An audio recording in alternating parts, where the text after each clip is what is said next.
ఎదపై వాలిన తొలి చూపు పరిమళం, ఆ పర్వం పూసిన మౌన సరాగాల నైవేద్యం.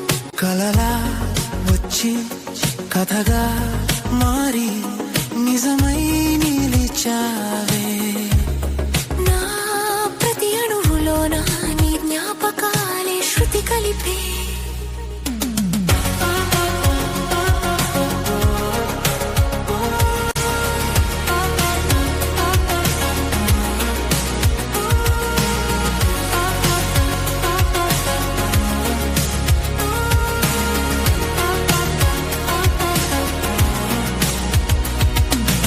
ఆకాశం అంచులు దాటిన లలరాగం నువ్వు, నదిలా పారిన కౌగిలి చేరి నిలిచిన జలపాతం నువ్వు. పలకని పెదవుల వెనుక దాగిన తొలి సిగ్గుల సూర్యుడివి, వేకువ జామున వెన్నెల వలె విరిసిన పచ్చని చందమామవి. మదిని అడిగితే నువ్వే నన్ను మురిపించిన వీణానాదం, క్షణమై వచ్చి యుగమైపోయిన వింతైన నా స్నేహం.